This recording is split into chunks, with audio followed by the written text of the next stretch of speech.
Você está aqui para ouvir Deus hoje, aleluia. Abra sua Bíblia comigo em Mateus capítulo 7. Nós vamos continuar falando sobre o Sermão do Monte. Eu estou muito empolgado, irmão, porque Deus vai zerar nesse lugar, aleluia. Se veio triste, vai sair daqui animado, irmão, alegre, feliz, nas asas do Espírito Santo. Eu creio em nome de Jesus, essa palavra vai nos pegar de dentro para fora. Hoje nós vamos continuar falando sobre o Sermão do Monte. Começamos um capítulo novo. Quem estava aqui sábado passado? Amém? Foi bom ou não foi? Foi bom, não foi? Como é bom, irmãos, a gente falar da paternidade de Deus para a nossa vida. Saber que existe um Deus, Guilherme, que nos ama. Olha para quem está do seu lado e fala: Deus te ama. Deus é um pai para você. E nós falamos muito semana passada dessa paternidade de Deus para a nossa vida. Esse Deus que cuida dos mínimos detalhes, irmão. Sabe aquelas coisinhas pequenininhas que às vezes você passa desapercebido? Deus não passa. Porque Deus cuida da nossa vida de uma forma extraordinária. Então falamos muito semana passada sobre a ansiedade, quem estava aqui. E falamos que a ansiedade é inútil, não presta para nada, é prejudicial, porque tira todas as tuas forças. E outra, a ansiedade é um sinal de incredulidade. Como assim? Eu começo a confiar nas coisas criadas do que no Criador. Então, irmãos, quando as coisas na tua vida começarem a serem donas do teu coração, problema. As coisas que Deus nos dá na nossa mão, olha para cá, é para te servir, não elas ocuparem o teu coração. Essa estrutura que nós estamos aqui hoje, de tijolo, só serve para nos servir. Mas isso aqui não pode ser a essência da igreja. A igreja é eu e você. Aleluia. E aí agora nós começamos a falar em Mateus capítulo 7 de um outro assunto. O quê? Julgamento. Vamos falar hoje sobre julgamento. Nós vamos falar hoje sobre discernimento espiritual e sobre busca. E é muito importante, meus irmãos, olhe para cá.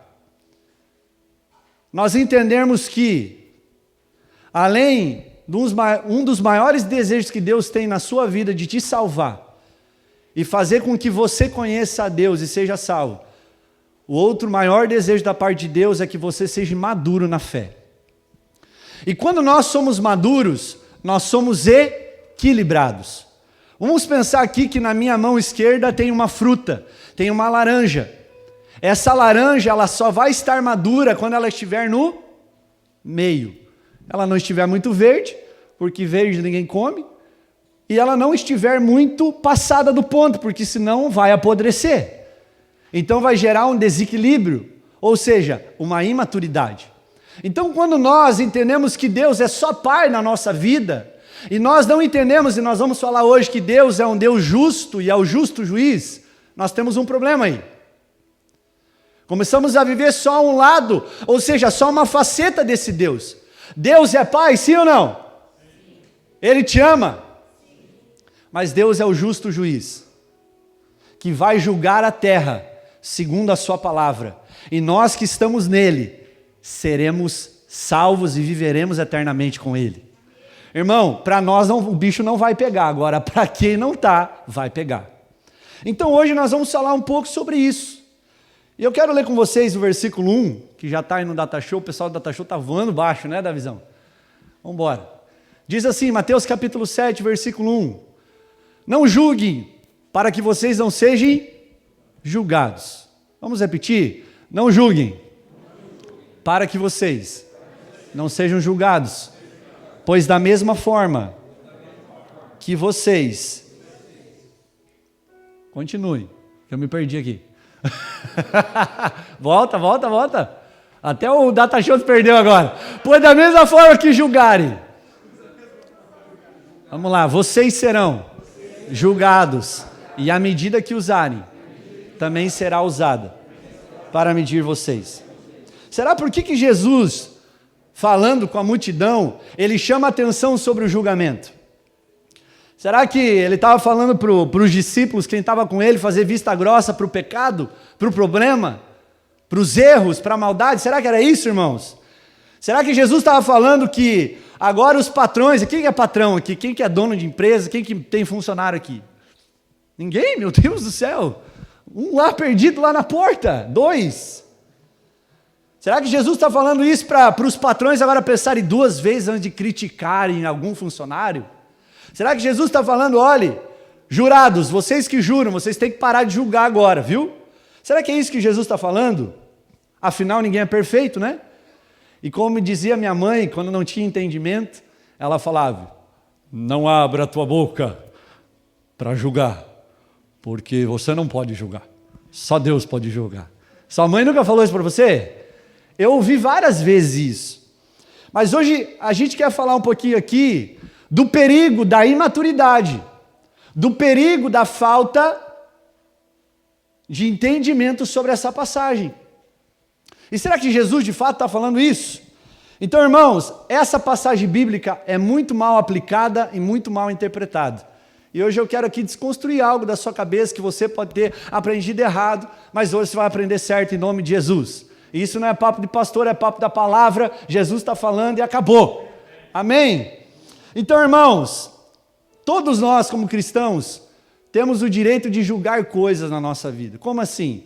O certo e o errado, a luz e as trevas, o que é bom, o que é ruim. Amém? Então, quando Jesus está falando isso são o quê? Atividades do ser humano. Todos nós vamos ter que fazer isso, irmãos. Você quer o quê? Você quer um X-salada ou você quer um X-bacon? Ah, eu quero um X-salada. Depois, se quiser pagar para mim, não tem problema.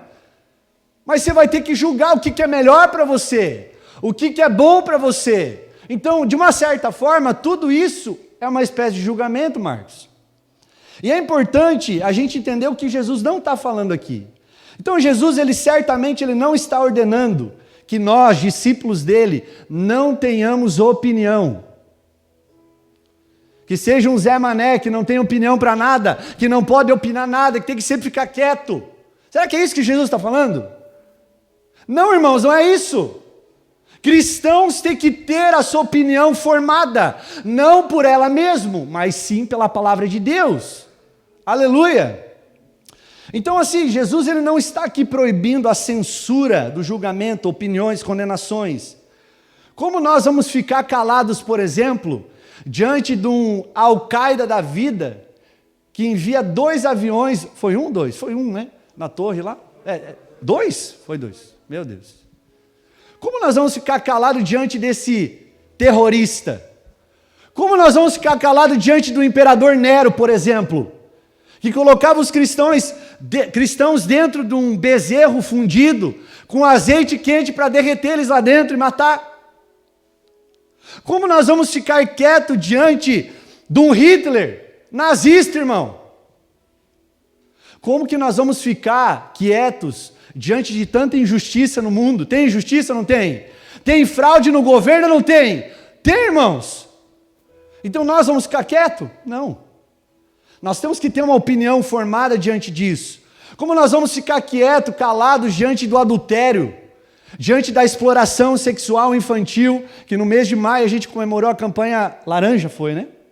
Laranja? Sim? Quem está comigo? Amém. Então como que nós vamos ficar quietos disso? E o próprio Novo Testamento, ele afirma que interpretar, não julgar, ficar quieto é uma coisa tão estúpida, irmão, como qualquer outra coisa que possa passar na sua cabeça.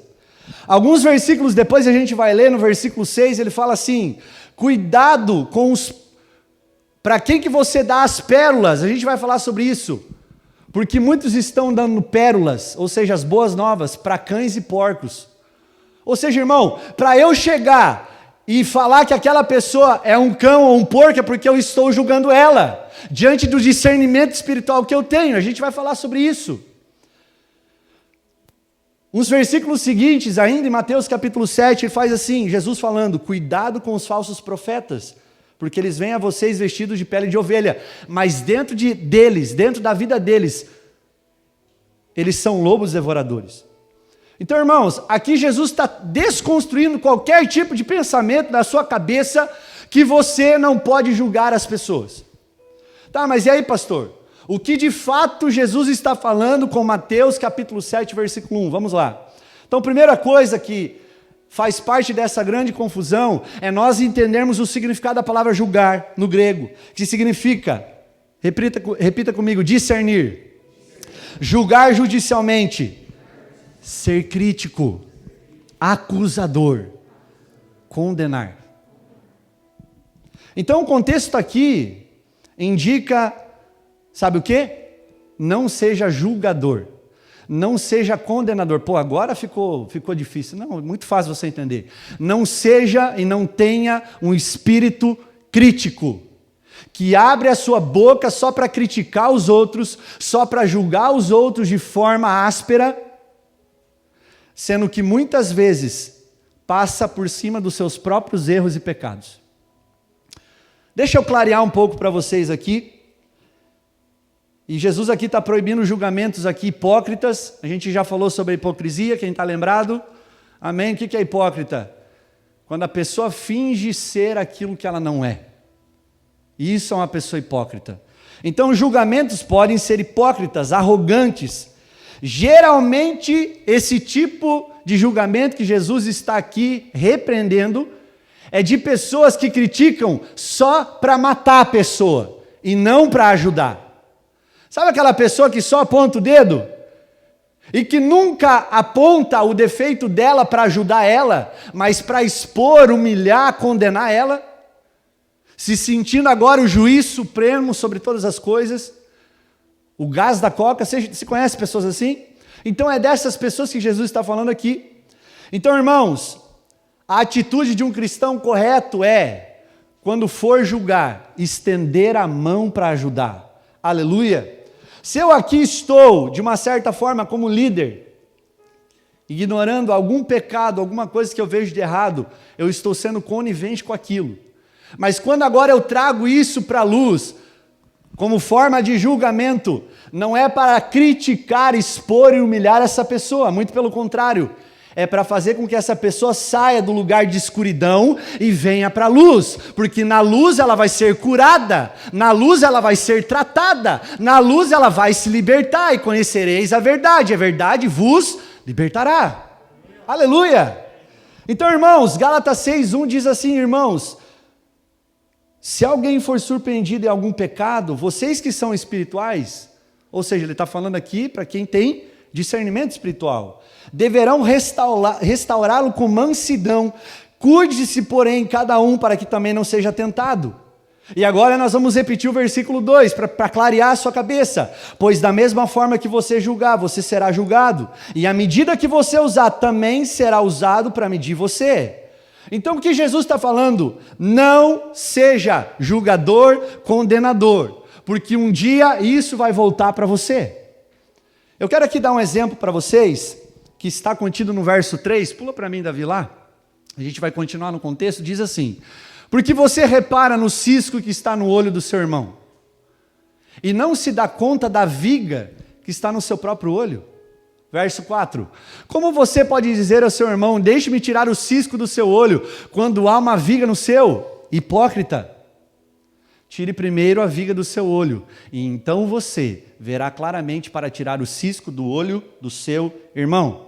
Eu quero aqui fazer um paralelo para você entender mais. Abra comigo agora em 2 Samuel, capítulo 12. Se você não quiser abrir, só escute. Diz assim, escute que eu vou explicar. E o Senhor enviou a Davi o profeta Natã, deu ruim. Ao chegar, ele disse a Davi, olha como Natã, o profeta, se apresenta a Davi. Ele não chega já cutucando Davi, presta atenção, irmão. Nessa parte do texto, Davi havia adulterado, e além de adulterar, meus irmãos, ele envia agora o próprio esposo da mulher com qual ele trai, para que ele seja morto em campo de batalha. Ou seja, além de adúltero, agora ele se torna homicida, irmão. E aí Natã, amando de Deus, vai na casa de Davi, Joãozinho. E aí, em vez de ele chegar falando, seu adúltero, seu homicida, olha o que ele fala. Olha a história e a parábola que Natã usa aqui. Ao chegar, ele diz a Davi, 2 homens, aqui já tinha acontecido a caca, tá? Só para você entender.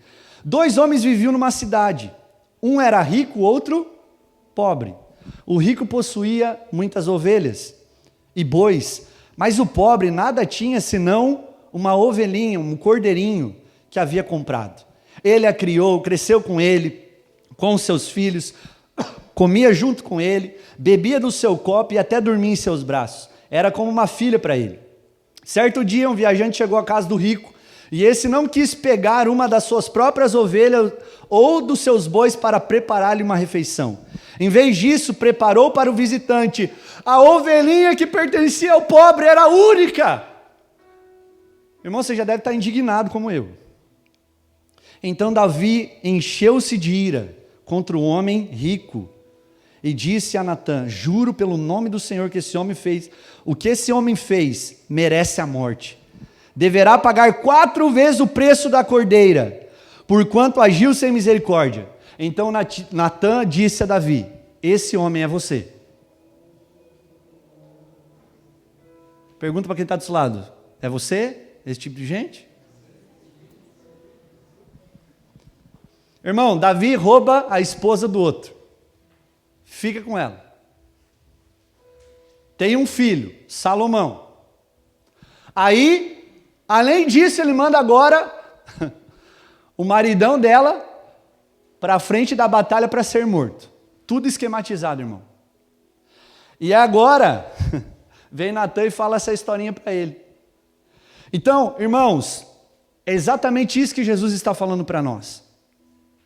Não tem como nós queremos falar de alguém se a nossa vida não está em dia. E aí aqui eu vejo o grande problema da igreja. Muitos dentro da igreja não falam nada porque a sua vida está em caco. Então Jesus está falando: você que é meu discípulo, que vive segundo a minha palavra, você precisa entender que você precisa ser justo e reto. Você precisa buscar santidade na sua vida, obedecer os meus mandamentos, porque aquele que obedece os meus mandamentos é aquele que me ama. Aleluia! Ele fala, aí assim você vai conseguir falar para o seu irmão, sem ter um cisco no olho. Então quando Davi ele fala isso, ele está falando aqui uma coisa, que ele estava cego. Porque ele estava com um cisco no olho, ou melhor, ele estava com uma trave nos seus olhos, e ele queria tirar um cisco do olho desse homem rico. Então, irmãos, aqui está a grande sacada dessa palavra. Como está a tua vida? Diante das esferas de juízo que Deus tem para nós, a primeira delas é a si mesmo. Então, olhe para você agora e pergunte para si mesmo, como está a minha vida? Pergunte para você mesmo, como está a minha vida? Porque quando eu olho para mim, e eu vejo que a minha vida está em dia, agora eu tenho autoridade para falar para alguém que está passando por aquele problema.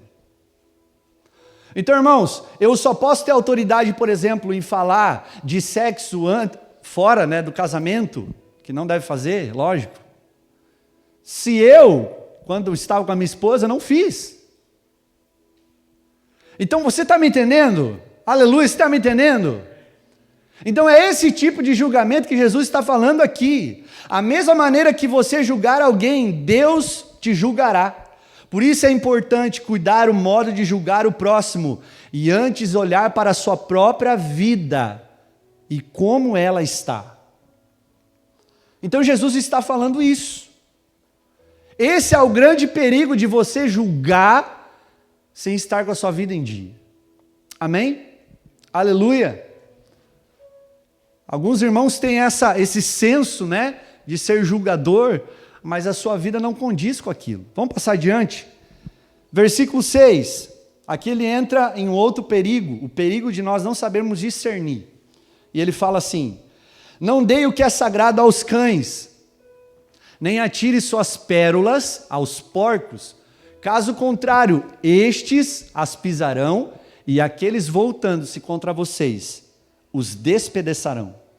Então, Jesus ele alerta sobre o comportamento crítico, que nós acabamos de falar, julgamento crítico, ser condenador. Agora Jesus trata de um outro perigo da imaturidade, qual é? Não saber discernir. Então, aqui ele está falando especialmente na escolha das pessoas com o qual nós apresentamos o Evangelho do Senhor. Então, quando ele trata de pérola, ele está falando de algo precioso. E a palavra de Deus é algo preciosa na nossa vida. Aleluia! Irmãos, não troque a Bíblia Sagrada por nada na sua vida.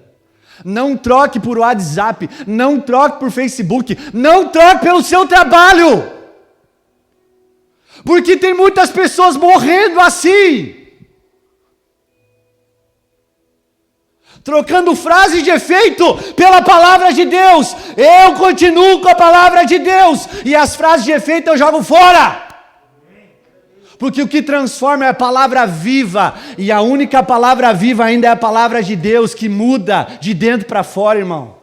Não é frase de efeito. E nós estamos invertendo os valores desse tempo. Às vezes tiramos... Eu posso falar por mim mesmo. Quantas vezes eu tirava, às vezes, versículos bíblicos para colocar frase de efeito, só para ficar bem na fita, irmão. Irmãos, a palavra de Deus é o que nos lava. A palavra de Deus é o que nos purifica. Ela é lâmpada para os nossos pés, luz para os nossos caminhos. Por isso que Davi fala no Salmo 139, escondi a tua palavra dentro do meu coração, para que eu não venha pecar contra ti. Sabe o que está faltando na nossa geração? Palavra. Não é frase de efeito, irmão. Não é vídeo no YouTube, irmão. Não é história no Instagram. É palavra de Deus. Nós temos que amar a palavra de Deus, como os antepassados amavam. E nós não podemos trocar ela, irmão. Isso aqui nem estava no contexto, mas eu vou falar. Amém. E aqui ele trata a palavra de Deus como uma pérola. E agora ele fala, olha, não jogue essa pérola, que é a palavra, aos cães e porcos. Sabe o que Jesus está falando? Não perca o seu tempo com gente que fica menosprezando o Evangelho. Pastor, aquele que não quer ouvir, não perca o seu tempo. Porque os cães e porcos que Jesus está falando aqui, não é aquele cãozinho de estimação que vem lamber você na mão. Sabe aquele... Você chega, irmão... Ele vem. Que nem o Luiz falou. Você é a vida dele. Ele vem, ele aparece. Não é aquele porquinho lá, Elvis, né? Aí tu passava a mãozinha assim. Tinha até um porco que meu pai apelidou ele, o tempo que ele trabalhou com isso, de Chico. Então, desculpa, tá? Quem chama Chico aqui, não estou te chamando de porco, pelo amor de Deus. Ele chamava de Chico, né? Aí ele chegava no chiqueiro, irmão. Ô Chico! Mas o texto não está falando desse porco aqui. Ele está falando desse porco, sabe aqueles porcos selvagens, javali europeu? Que come tudo, irmão, até você se deixar. É disso que ele está falando. Ele está falando de cães selvagens, aqueles que durante a noite comem o que vier pela frente. É desse tipo de animal que ele está falando. Então esses dois animais juntos funcionam, sabe o quê? Como modelo de pessoas violentas, abomináveis, que desprezam e são inimigas do Evangelho, que já estão operando no espírito do anticristo. É dessas pessoas que Jesus está falando. E Jesus está falando, ei, não perca o seu tempo com essas pessoas. Não perca. Porque hoje todo mundo tem voz, né? Todo mundo quer falar, não é? Não é assim, irmãos? Todo mundo quer fazer história, né? Todo mundo, né? E quantos desses estão falando mal dos cristãos? E quantos desses estão menosprezando o Evangelho? Então Jesus está falando aqui de uma forma muito inteligente, olha, não fique perdendo o seu tempo. Amém? Aqui eu dei um exemplo muito claro de Herodes.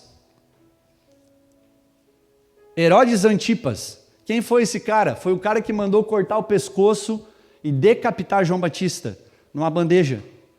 A Bíblia fala que quando Jesus se encontra com ele em Lucas 23, 8 e 9, Jesus não abriu a boca para esse cara. Jesus tratou esse cara como cão e porco. Nossa, mas eu pensei que Jesus era o amor. Sim, o Jesus é o amor. Não existe amor maior, irmão. Eu estava gravando um vídeo essa semana falando um pouco sobre o amor de Cristo. A Bíblia fala em Colossenses 2,15 que Jesus, na cruz do Calvário, apagou o nosso escrito de dívida e fez da cruz um espetáculo público sobre principados e potestades, Luiz. Que amor é esse que morre por nós? Isso é amor. Mas um amor que demonstra, não um amor que só fala. Um amor que pratica. Então nós não estamos sendo aqui pessoas que não temos amor por essas pessoas. Na verdade, essas pessoas, cães e porcos, não têm amor por elas mesmas. Porque elas não querem nem o amor daquele que deu o maior amor e a prova de amor a todos nós, que foi Jesus. Elas não querem nem ouvir dele. Que forte isso, né? Muito forte, irmão. A Bíblia fala em Mateus 13, um pouquinho adiante, que Jesus na sua cidade, ele não pôde fazer muita coisa. Muitos sinais, muitas maravilhas, por quê? Porque não houve honra. Profeta na sua casa não tem honra. Então deixa eu te falar, quanto menor a honra, menor a recompensa, menor o resultado.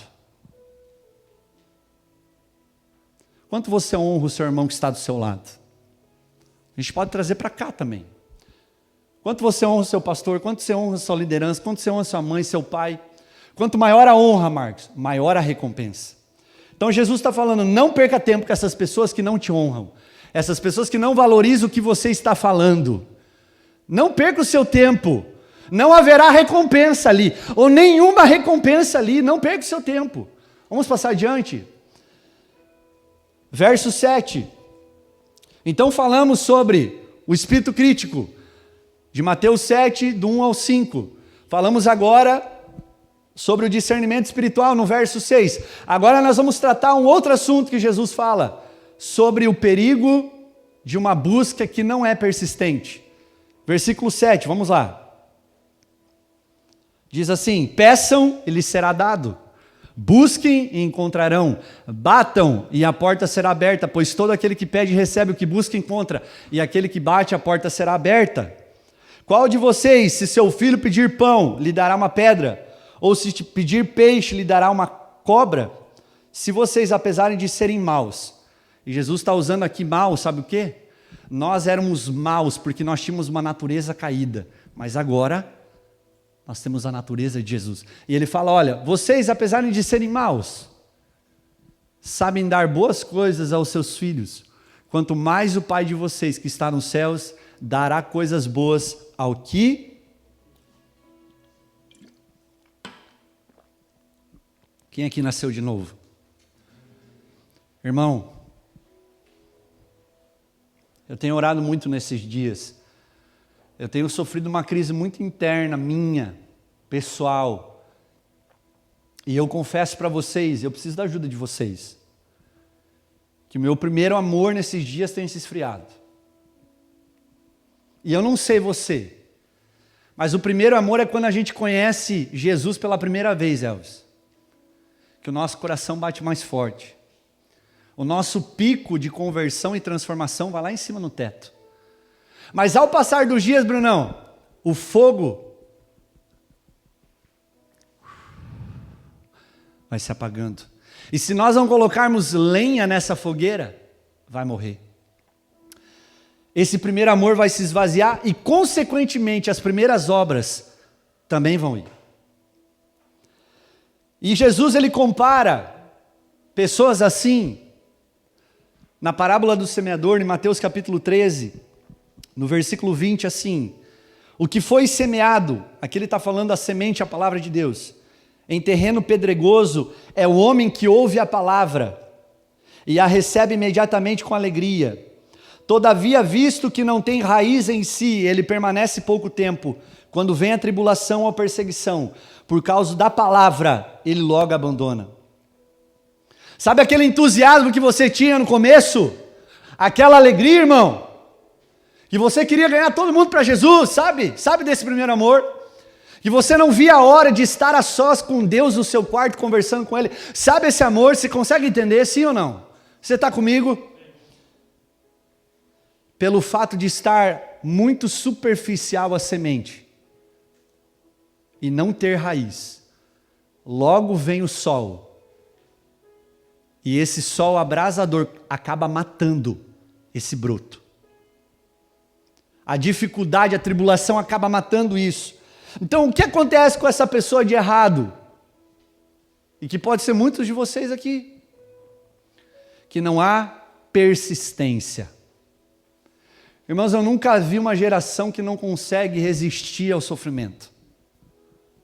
A geração do miojo, que 5 minutos está pronto. Quem nós estamos construindo nesse tempo? Que geração que nós estamos construindo? De marica? Que a primeira dificuldade cai fora? Que o primeiro não que você recebe de Deus você cai fora porque você é um covarde?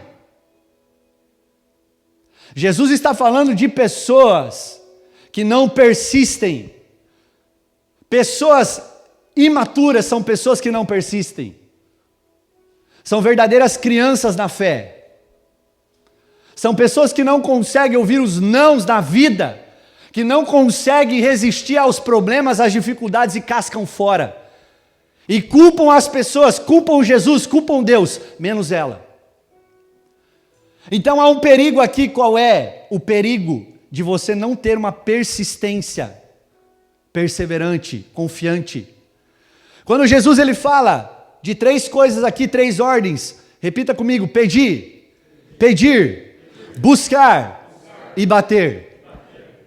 Todos esses verbos estão no estado presente. O que tem a ver? Para que a gente entenda que é algo que precisa ser contínuo na nossa vida. Todo dia nós temos que buscar, todo dia nós temos que bater, todo dia nós temos que pedir. É algo constante, irmãos. Não é só no sábado quando você vem aqui escutar uma palavra, é no seu quarto todo dia.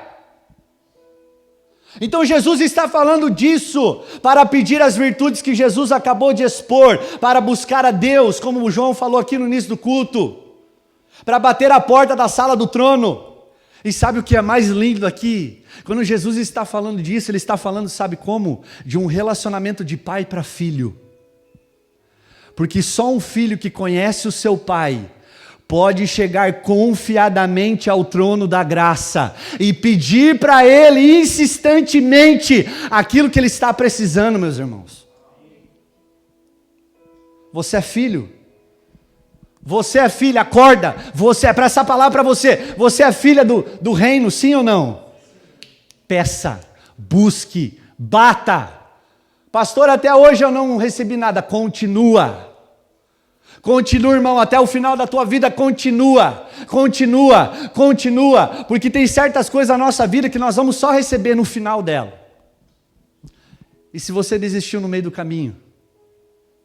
Então Jesus está falando aqui para nós, olha, a criança que tem um pai amável, bondoso, firme, não tem medo de lhe pedir as coisas, porque sabe que esse pai é seguro em dar para ele mesmo, para o próprio filho, as coisas que ele precisa no momento certo. Não recebi ainda, pastor, estou pedindo faz tempo. Não é hora. Deus sabe, Deus é o seu pai, ele vai entregar isso na sua mão na hora certa. A gente até brinca, tem certas coisas que na mão do Luizinho, meu filho de 3 anos, vai fazer 3 anos, não dá para entregar na mão dele. Por quê, pastor? Porque vai dar problema. Porque ele ainda é uma criança, ele não vai saber usar aquilo que está na mão dele.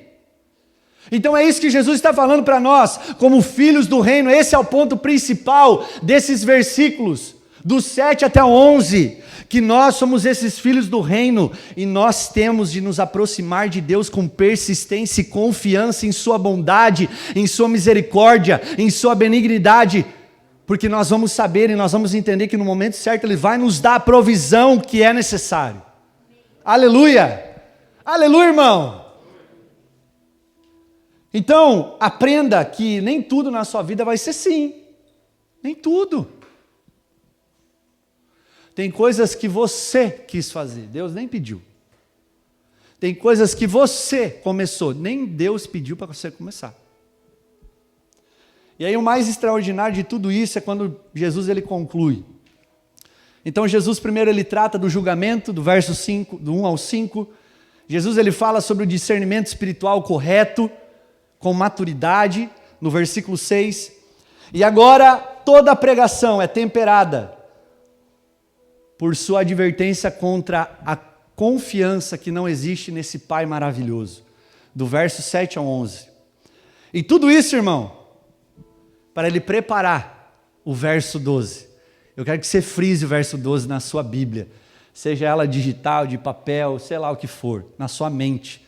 Frisa ela, frisa 2 vezes e coloca assim, um colchete, coloca assim, regra de ouro, regra de ouro, regra de ouro. Esse versículo 12, ele resume Mateus capítulo 5, até onde nós estamos lendo, Mateus capítulo 7, versículo 11. É mesmo, pastor? Por que você não pregou só isso? Porque eu preparei o seu coração até nós chegarmos nesse versículo 12. Vamos ler juntos? Vamos juntos? Vamos lá. Assim, em tudo, façam aos outros o que vocês querem que eles façam a vocês. Pois esta, continua. Irmãos, versões da regra de ouro de outras religiões expõem coisas parecidas àquilo que Jesus expôs, mas em vez de ser positivo, negativo. Por exemplo, o rabino Hillel, que é um dos rabinos bem conhecidos, judeus, ele falava assim, isso era uma regra de ouro. Se é uma regra de ouro, irmão, é porque você tem que guardar isso no seu coração. E ele falava assim, olha, se você não gosta de ser roubado, não. Amém. É negativo, né? Se não gosta de ser roubado, não roube. Ele falava assim, olha, se você não gosta de ser amaldiçoado,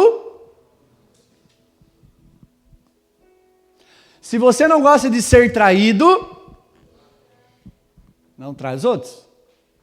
Se você não gosta de ser mão de vaca, ou melhor, as pessoas sejam mão de vaca com você, não seja mão de vaca com elas.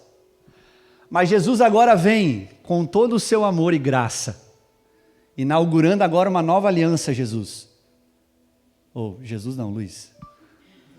Deu até liga aqui no meu negócio do tradutor. Vem Jesus agora com essa expressão de amor, João, inaugurando a nova aliança através do seu sangue. E Jesus agora dá uma forma diferente da negativa, ele dá uma forma afirmativa. E ele fala, se você gosta de ser amado, se você gosta de ser perdoado, se você gosta de receber presente, se você gosta de ser valorizado, se você gosta de ser honrado, se você gosta de ser alegre, alegre os outros. Então, irmãos, diante dessas afirmações, Jesus muda todo o contexto.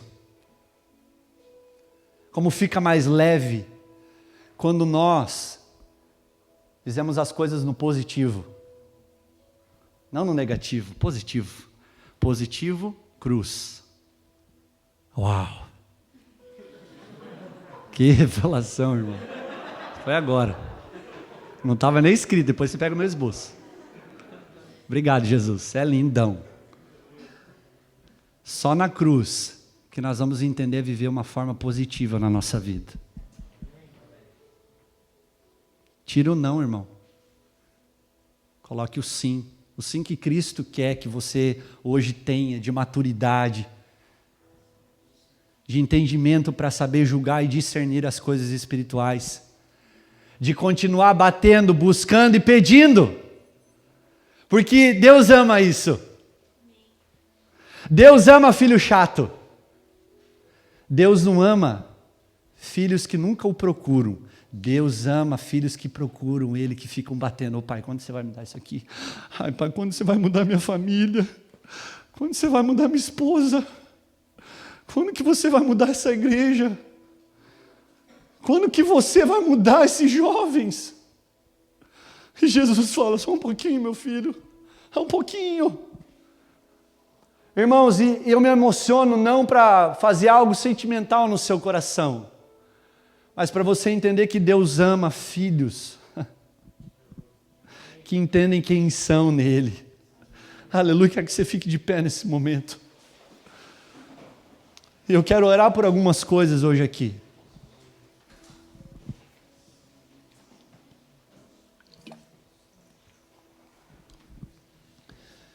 E a primeira coisa que eu quero que você faça, com seus olhos fechados, pode apagar as luzes, Elvis, para mim, fazendo um favor. Que você reflita primeiramente em você.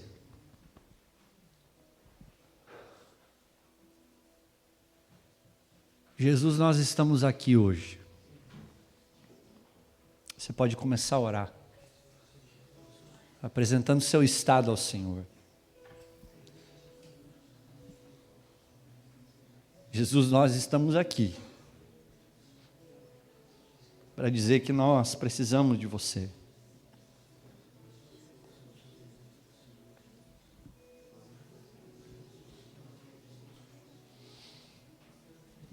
Comece a orar pela sua vida.